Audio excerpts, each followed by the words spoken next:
दोस्तों नमस्कार। Senior citizens के लिए यानी कि वरिष्ठ नागरिकों के लिए एक बहुत ही महत्वपूर्ण बात आज मैं कहने जा रहा हूं। मैं चाहूँगा कि आप 2 मिनट मेरी बात सुन लीजिए। बहुत ही उपयोगी बात है और बहुत ही इतनी ज़्यादा महत्वपूर्ण बात आपके लिए होने वाली है इस वीडियो में कि जब आप सुनेंगे तो आप समझ जाएंगे। और मैं चाहूँगा कि अगर आपको ये ठीक लगे तो आप इस वीडियो को अपने अन्य सीनियर सिटीजन साथियों में और या अन्य परिवार में अपने बेटों को भी ये भेजें। सभी को भेज सकते हैं आप इसको, लेकिन सबसे ज़्यादा उपयोगी है वरिष्ठ नागरिकों के लिए। जैसा कि आप जानते हैं कि आजकल संयुक्त परिवार बहुत कम बचे हैं। उसकी तमाम वजह हैं। सबसे ज़्यादा बड़ी वजह है रोजगार। जनसंख्या वृद्धि की वजह से, विस्फोट समझिए जनसंख्या का, इस वजह से बच्चे ज़्यादातर बाहर रहते हैं। और जब आप सीनियर सिटीजन की स्थिति में होते हैं तो बच्चे अपना अपना परिवार यानी पत्नी को लेकर के बाहर रहते हैं। आप जब उस स्थिति में पहुँचे, रिटायर हुए, हो सकता है 1-2 साल आपके साथ बच्चे रह पाएँ या ना रह पाएँ, उस स्थिति में कुछ बच्चे तो विदेश में रहते हैं भाई साहब। अधिकांश बच्चे तो विदेश में रहने का नियम हो गया है। भाई बेटी आपकी ससुराल चली गई दामाद जी के साथ, बेटा नौकरी करने चला गया, बहू उसी के साथ चली गई, जाहिर सी बात उसकी पत्नी उसके साथ रहेगी ही। आपके साथ कौन बचा? आपके साथ या तो आपके पति या आपकी पत्नी, यानी वरिष्ठ नागरिक 2 ही बच्चे बड़ी मुश्किल से, कभी कभी 2 भी नहीं होते। पता चला या तो पत्नी नहीं है या पति नहीं है, वो स्थिति और विकट होती है भाई साहब।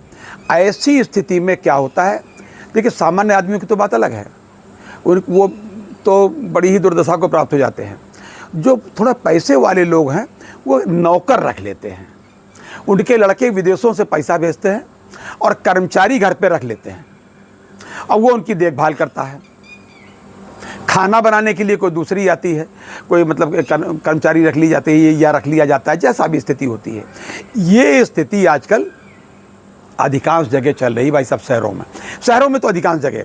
और आप रोज़ अखबारों में पढ़ते होंगे, अक्सर जब भी न्यूज़ में आप आता है, दूसरे चौथे दिन तो आप देखते ही होंगे कि फला जगह फला नौकर मकान मालिक को या जो भी है मालिक को, बुजुर्ग को जो है गला दबा के चला गया, जहर दे के चला गया, सामान लूट के चला गया, ये करके चला गया, आपकी जान जोखिम में डाल के चला गया, जो भी इस तरीके की तमाम खराब बातें आपको सुनने को मिलती हैं। तो अब सवाल है क्या करें? ये बहुत महत्वपूर्ण सवाल है। स्थिति तो ये है, लेकिन करें क्या?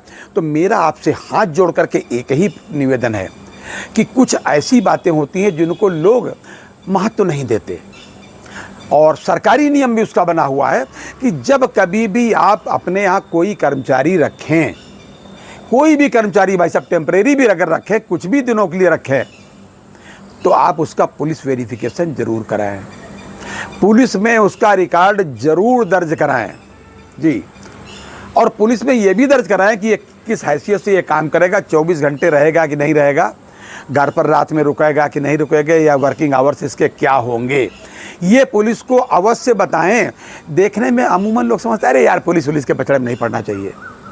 अरे भाई साहब, ये कहने में बहुत बढ़िया लगता है पुलिस के पचड़े में नहीं पड़ना चाहिए, और जिस पुलिस को पानी पी करके लोग कोसते हैं भाई साहब, जब कभी कोई दुर्घटना होती है तो जितने आदर्श तथाकथित आदर्श बड़े सुसंस्कृत वाले लोग हैं निकल लेते हैं कि कौन पुलिस के पछड़े में पड़े। वो पुलिस का ही सिपाही या पुलिस का ही कोई कर्मचारी आकर के आपको उठाता है, चाहे जिंदा या विपरीत स्थिति में। दुर्घटना की स्थिति में, रोड एक्सीडेंट में भी यही होता है, बहुधा पाया गया है, कौन पुलिस के पछड़े में पड़े। तो आपसे निवेदन है ऐसा न करें, बिल्कुल चिंता न करें पुलिस की। आप पुलिस को जरूर बताएं, ये सरकार का निर्देश भी है, पुलिस वालों का भी ये निर्देश है। पुलिस आपको कैसे सहयोग करेगी? जब आप पुलिस को गंदी नज़रों से अगर आप देखेंगे, डर की नज़रों से देखेंगे, घृणा की नज़रों से देखेंगे, तो पुलिस मित्र कैसे हो पाएगी? पुलिस अगर मित्र होना भी चाहे, अब आप कहेंगे ये पागल हो गए हैं, पुलिस को मित्र बता रहे हैं। भाई साहब, जब कोई नहीं सुनता है तो आपको पुलिस के पास जाना पड़ता है, और जब पुलिस के पास जाते हैं देर सवेर वही पुलिस आपकी बात सुनती है।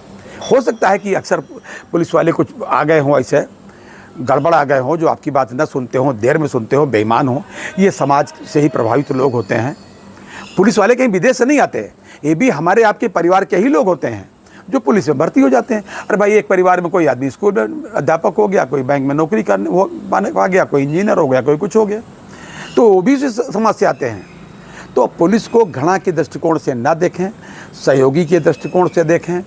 और अगर आप सीनियर सिटीजन हैं तो आपके लिए बहुत महत्वपूर्ण है, कोई भी कर्मचारी आप रखें, माहिरीन रखें, बर्तन धोने के लिए, खाना बनाने के लिए किसी को रखें, अपनी देख रेख करने के लिए किसी को रखें, तो आप उनका पुलिस वेरिफिकेशन और पुलिस रिकॉर्ड ज़रूर वेरिफिकेशन कराएं और रिकॉर्ड में पुलिस को रखें।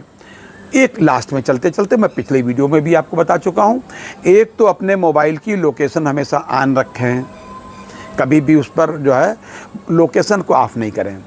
दूसरी चीज़ है, उसके मोबाइल का जो स्क्रीन है उस पर लॉक ना लगाएं, स्क्रीन लॉक। ये सीनियर सिटीजन के लिए कह रहा हूँ, आप बिल्कुल लॉक ना लगाएं। कोई भी घटना होगी तो कोई भी व्यक्ति, दूसरा व्यक्ति अगर आपका मोबाइल पा जाएगा तो वो व्यक्ति उस मोबाइल के जरिए आपके परिवार के सदस्यों को या किसी को भी सूचित नहीं कर पाएगा, क्योंकि उस पर तो लॉक रहेगा। ज्ञानी लोग उसको बता सकते हैं, अरे साहब उस पर तो इमरजेंसी और कॉल फलाना, इतना ज्ञान किसी के पास नहीं, वहाँ बैठ के आपका इंतजार करें। जब इमरजेंसी होती है तो तुरंत मदद की ज़रूरत होती है। तो एक तो रिक्वेस्ट ये है कि आप अपना स्क्रीन लॉक ना करें, और दूसरे कोई भी कर्मचारी अगर आप रखें घर पे, कतई आप उसकी जानकारी जरूर पुलिस को दें, उसका पुलिस का वेरिफिकेशन जरूर कराएं। यह नहीं कि आधार कार्ड ले लिया खुश हो गए। अरे आधार कार्ड लेने से खुश होने की जरूरत नहीं, पुलिस में नाम दर्ज कराएं कि साहब इसको मैंने रखा है। ये आपके लिए बहुत ही सुरक्षित तरीका है। तो आज के लिए इतना ही, अगली बार किसी अन्य वीडियो के साथ फिर हाजिर होते हैं। तब तक के लिए इजाज़त दीजिए, और हाँ, अपनी सेहत का पूरा ध्यान रखिए। जय हिंद, जय भारत, नमस्कार।